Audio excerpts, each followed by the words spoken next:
Bonjour, je suis toujours avec Hakim El Karoui pour parler de ce sacré casse-tête qu'est l'organisation de l'islam en France. Hakim El Karoui, merci d'être à nouveau avec nous. De nombreuses tentatives ont été mises en place depuis pratiquement un quart de siècle. On pourrait parler de celle initiée par Pierre Jox, le fameux Corif de l'époque, et puis après Charles Pasqua, et on est ensuite l'Istichara de Chevènement, etc., etc., la fameuse consultation. Est-ce que votre proposition d'organiser les choses à votre manière, ce n'est pas une énième tentative? Non, parce que ce n'est pas du tout la même idée, ce n'est pas du tout le même point de départ. Tous les points de départ, celui de Jox n'était pas mauvais, parce que celui de Jox, c'était on va s'appuyer sur la société civile et on va s'appuyer sur des Français. C'est Pasqua qui a transformé ça en on a la guerre civile en Algérie qui commence, on est en 92, il va falloir qu'on traite avec l'Algérie. C'est lui qui a fait rentrer les pays d'origine et les services de renseignement des pays d'origine. Puis après, il y a eu le débat sur la représentativité. Moi, je pense que le débat sur la représentativité, il est piégé. On n'y arrivera jamais. Qui est représentatif de quoi? Sur quelle base? On va faire des élections, on va faire un fichier des musulmans? Non, ça ne marche pas. On va faire un fichier, donc on fait un fichier des mosquées. Mais c'est qui dans les mosquées? C'est ceux qui fréquentent les mosquées? Non, c'est ceux qui administrent les mosquées. Mais ils sont représentatifs de rien. Et puis d'ailleurs, l'islam aujourd'hui, c'est plus à la mosquée. L'islam, c'est sur Facebook, c'est sur YouTube, très largement. Bon, alors, ils avaient trouvé la parade à l'époque. C'était le métrage des mosquées. Plus on a de mètres carrés, plus on est représentatif. Voilà. Alors, les Marocains qui sont venus en France plus tard par rapport aux Algériens ont été favorisés parce que leurs mosquées étaient plutôt en banlieue, là où le foncier est moins cher. Du coup, elles sont plus grandes. Donc, ils ont pris le pouvoir comme ça. Alors, ils n'ont pas pris le pouvoir. Les Algériens ont dit on est les plus nombreux. Vous voyez, ça, c'est une chakchouka. Chakchouka, c'est très bien au bled, pas en France. Donc, la chakchouka, on la laisse de côté. Ce qu'il faut, c'est traiter les vrais sujets. On n'arrivera pas à résoudre la problématique de la représentativité. Moi, je pense qu'il faut prendre le sujet de façon un peu différente en disant l'islam, c'est devenu beaucoup d'argent. Pourquoi l'argent est intéressant? Parce qu'une organisation sans argent, ce n'est pas une organisation, c'est juste rien. Et parce qu'il y a plein de problèmes liés à l'argent de l'islam aujourd'hui. Et puis, ça a un troisième intérêt. Quand on dit on va essayer d'organiser les flux financiers, qui peut le faire? Est-ce que c'est les gens qui sont des acteurs de ces flux financiers? Bien sûr que non, ils sont en conflit d'intérêts. Et tout le problème aujourd'hui de l'organisation, c'est le conflit d'intérêts.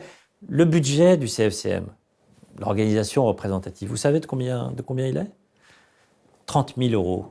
Avec 30 000 euros, est-ce qu'on fait ce que j'ai évoqué l'autre jour, c'est-à-dire un travail théologique, un travail de formation des imams, la construction des lieux de culte, la lutte contre les mauvaises représentations qu'on peut avoir de l'islam?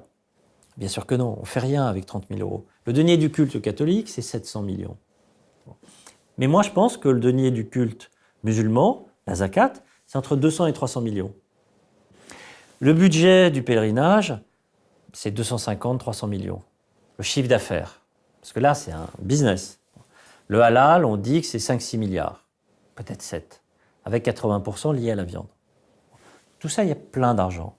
Donc, il faut créer une organisation qui va organiser cet argent. Et qui va organiser cet argent en pensant à celui auquel on ne pense jamais, le fidèle. Celui qui donne un petit billet pour la zakat ou un gros billet. Celui qui va au pèlerinage et qui se dit « Pourquoi ça a augmenté de 40% en 5 ans? Pourquoi je n'ai pas le service? Pourquoi je ne sais plus d'interlocuteur ?» Celui qui se dit « Tiens, je vais manger mon halal, mais mon halal, il est vérolé, il est verrouillé, etc. » Donc, il faut penser aux fidèles. Et pour ça, il faut des gens indépendants. Indépendants des pays d'origine et indépendants du business. Voilà.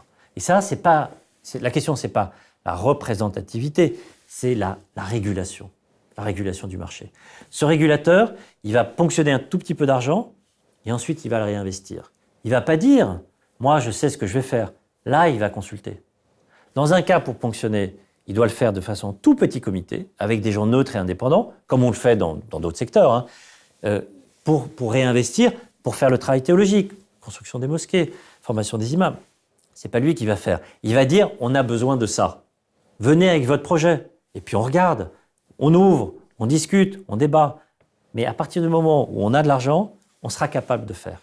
Alors, vous ne pensez pas, Hakim El Karoui, la manière dont vous exposez, la manière dont vous voyez les choses, que le fameux « on en discute, on propose, on voit ce qu'on peut faire ». Qui est ce « on » ? C'est les promoteurs de ce projet-là. On va dire ils ne sont pas représentatifs. Ben non, ils ne sont pas représentatifs. Mais ils ne sont pas moins représentatifs. Et ils sont engagés entrepreneurs, ce sujet-là. Pas entrepreneurs pour gagner de l'argent. Tout ça sera bénévole. Contrairement à, malheureusement, ce qui se fait, des gens qui pensent qu'on peut faire de l'argent avec la religion. Non, ce sont des bénévoles qui donnent du temps, de l'expérience, leur légitimité, en disant on met en place un système neutre. Dans l'intérêt du fidèle. Dans l'intérêt général du fidèle, mais aussi de la communauté nationale, de la France, neutre, transparent, professionnel. Vous voyez, enfin, tous ces mots qui n'existent pas quand on parle aujourd'hui de l'argent de l'islam. Voilà. Alors, ils ne seront pas nommés par l'État. Eux, qu'est-ce qu'ils doivent faire? Ils doivent convaincre. Ils doivent convaincre l'État. L'État a un rôle à jouer, y compris pour les légitimer. Mais ils doivent convaincre surtout les musulmans. Ils doivent convaincre que le service qu'ils vont apporter est un service utile. Sinon, ça ne marchera pas. C'est pour ça que la question, ce n'est pas la représentativité, c'est pas on, c'est est-ce que ça marche ou est-ce que ça ne marche pas. Alors, vous avez l'air très critique par rapport à tout ce qui a été fait. En quelques mots, la critique principale ou les critiques essentielles que vous porteriez sur le CFCM, Conseil français du culte musulman, qui a été créé en 2003, ce serait quoi? Moi, vous savez, je ne veux pas taper sur les gens d'abord. Bon, tout le monde s'amuse à dire lui. Non, je pense que ce n'est pas les individus qui sont en cause, c'est le concept.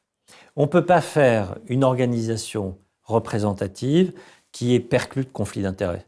On ne peut pas demander à des gens qui sont liés à des pays d'origine, qui veulent avoir du pouvoir, pas sur les musulmans, sur la France, de créer une organisation au service de l'intérêt général, parce que ce n'est juste pas leur intérêt.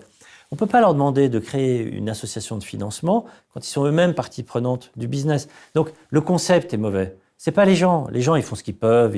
Certains sont vraiment de bonne volonté, d'autres un peu moins. Mais la plupart sont de bonne volonté. Le problème, c'est le concept. Donc, il faut changer de concept. Il faut changer de concept. Et j'en profite pour dire que je ferai en sorte que parmi mes invités, je puisse avoir des gens du CFCM qui viendront parler eux-mêmes de leur perception de l'organisation et de la présentation. Vous savez, moi, je parle avec eux. Le président, c'est Ahmed Ogra, je l'ai vu au mois de juillet longuement. On parle, j'ai discuté avec Anwar Bibesh longuement, je connais Dalil Boubaker depuis 15 ans. On parle, ils ne vont pas vous dire que ça marche. Il n'y en a pas un qui va vous dire que ça marche. Mais moi, mon souci, c'est l'intérêt général. Il faut que ça marche. On ne peut pas se dire ça ne marche pas, c'est trop compliqué, mais on va faire un communiqué de presse, on va se réunir. Faire un communiqué de presse, c'est sympathique. Ce n'est pas ça qui compte. Comment on lutte contre l'islamisme? Comment on lutte contre le djihadisme? Comment on lutte contre l'extrémisme? Comment on répond aux questions concrètes, positives que se posent les fidèles? C'est ça la question. C'est pas monsieur machin, monsieur machin.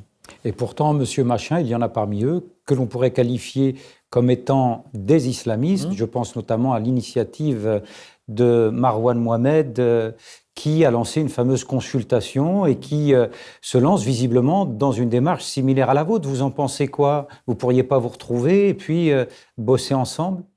Il faut qu'on discute. Moi, je trouve ça très bien qu'il lance une... Vous l'avez jamais rencontré, Marwan Mohamed? J'ai envoyé des messages, je n'ai pas son numéro, donc je serais très heureux de le voir, de le rencontrer. Après, il faut le faire sérieusement. Une consultation, c'est bien si le résultat est fiable. Quand vous faites un sondage sur Internet, qui c'est qui répond? Les gens qui vous suivent. Bon. Par ailleurs, de quoi il parle?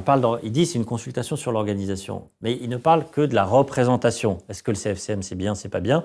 Qui représente le mieux les musulmans de France? Bon, on peut cocher la case Marwan Mohamed. Tant mieux, il fait un vrai boulot. Et puis, on sent un peu d'ironie, Hakim El-Karoui. Un tout petit peu, mais c'est pas grave. C'est pas grave. C'est bien qu'il pose la question. Mais surtout, il n'y a rien sur. Et qu'est-ce que vous voulez qu'on fasse? Est-ce que vous êtes prêt à faire ça, ceci ou cela? Non, il n'y a rien. Donc, c'est bien. C'est fait pour dire que le CFCM n'est pas représentatif. Mais moi, je vais vous donner le résultat de la consultation de Marwan Mohamed. Mais le résultat scientifique. On a fait une enquête il y a 2 ans sur les musulmans de France. On l'a fait avec l'IFOP, on l'a fait sur la base d'un échantillon représentatif de 15 000 personnes pour trouver 1000 musulmans. On les a interrogés. On les a interrogés comme quand on fait des sondages politiques. Qu'est-ce qu'ils nous ont dit du CFCM? Il y en a 8% qui trouvent que le CFCM est représentatif. Les 2/3 des musulmans qu'on a interrogés, sur la base d'un échantillon représentatif, nous disent qu'ils ne connaissent pas le CFCM. Donc, on peut faire des mobilisations sur le CFCM. Franchement, laissons le CFCM là où il est, essayons de trouver des solutions concrètes d'organisation. Et c'est là où il y a le problème, parce que Marwan Mohamed, de ce que j'entends, de ce que je lis de ses interviews, il dit mais il n'y a pas de problème d'organisation. Mais s'il y en a. Il y en a effectivement, et on va en discuter de manière un peu plus approfondie. D'ailleurs, j'en profite pour dire que Marwan Mohamed fait également partie des gens que je compte inviter. Acceptera-t-il de venir? Moi, je débattrai volontiers avec lui. Eh bien, pourquoi pas? On pourra essayer d'organiser non pas mon invité, mais mes invités. Ouais. Donc, on pourrait vous avoir tous les deux. Deux petites questions pour finir sur ce sujet-là.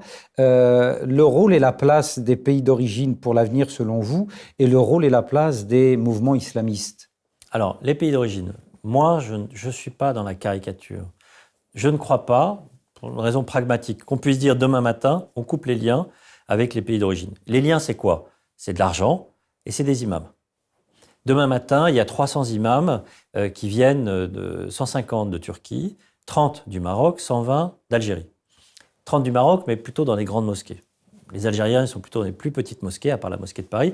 Et les Turcs, c'est les petites mosquées, là où il y a des communautés turques. Est-ce que demain matin, il y a à peu près 1000 imams salariés en France? Est-ce que demain matin, on peut se priver de 30% des imams? Est-ce qu'on a le stock d'imams pour les remplacer? La réponse est non. Donc on ne va pas les interdire du jour au lendemain. Mais il faut créer un processus de formation interne qui va faire que petit à petit, on va avoir moins besoin des imams. Les pays disent, nous voulons avoir de l'influence sur nos ressortissants. Je leur dis, ce ne sont plus vos ressortissants. Ce sont des Français. Et si vous dites qu'ils sont Turcs avant d'être Français, mais comment vous voulez que eux, en France, aient l'image de Français? Donc, il faut se mettre d'accord. Le président Erdogan a dit « l'assimilation est un crime contre l'humanité ». L'assimilation, c'est ce que pratique la France républicaine. On peut être pour, on peut être contre. La France transforme les étrangers en Français. Bon, les Anglais, non. Vous restez là où vous êtes. Les Français disent « non, vous venez dans le pot commun. Par contre, vous allez être comme nous ». C'est brutal comme processus. À la fin, ça marche. Et on le voit très bien dans le nombre de mariages mixtes. Bon, là, il y a un choix. Et ça, c'est un choix qui va au-delà des Turcs ou des musulmans. Ça, c'est un choix politique. C'est aussi ce que doit dire le gouvernement français à ses homologues algériens, marocains et turcs. Ces gens-là, ils sont en France, ils ont vocation à devenir français. Il y a un problème de souveraineté. Est-ce que vous imaginez que la France fasse ce que fait la Turquie? La Turquie, il y a une administration qui s'appelle la Diyanet, avec un bureau étranger qui s'appelle le DİTİB. On écrit au bureau, et la Diyanet, le DİTİB, dépend des bureaux du Premier ministre. On écrit le sermon des imams turcs au sein de la Diyanet à Istanbul. Et les imams turcs lisent ce sermon en chair le vendredi. Est-ce que vous imaginez que la France finance des curés pour aller islamiser la Turquie, ou le Maroc, ou l'Algérie, et qu'on écrive dans le bureau du directeur de cabinet du Premier ministre le sermon avec une dimension politique, le sermon du curé? La réponse est non. Que diraient les Algériens, les Marocains et les Turcs? Ingérence, souveraineté, indépendance, colonialisme. Pourquoi est-ce que la France accepte ça? La France doit aussi accepter qu'ils sont français. Vous voyez, c'est ça le débat. Mais l'avenir, il est écrit. Ils sont de plus en plus français. Donc, le rôle des pays d'origine va s'amenuiser, qu'ils le veuillent ou non. Et les mouvements islamistes? Les mouvements islamistes, ils sont présents. Ce sont dans ceux qui sont organisés en France, ce sont les plus organisés, ce sont les plus français. Là, le problème, ce n'est pas un problème de souveraineté, c'est un problème idéologique. Ils ont un projet alternatif que, d'une certaine manière, on peut respecter. Les Chinois ont un projet alternatif au projet occidental. Les hindous de Modi, ils ont un projet alternatif. Ils disent « l'Occident, c'est très sympathique, mais c'est pas nous ». Les islamistes, ils en ont un. Le problème, c'est qu'ils vivent en France et en Occident. Donc là, on est dans une logique de confrontation idéologique, pas forcément de violence, de confrontation idéologique. Et là, pour le bien des musulmans de France, je pense que les musulmans de France doivent leur dire « vous avez le droit de penser, d'imaginer », mais ça s'arrête à la sphère privée. Pas la sphère publique, pas la sphère politique. Laissez la religion tranquille. Laissez la religion tranquille. Le vrai problème, on en parlera plus tard, c'est que les islamistes sont en train de faire croire aux musulmans que leur vision de la religion, c'est l'islam. C'est l'islam. Merci Hakim El Karoui. On se retrouve pour continuer à débattre de cette question. Merci à vous.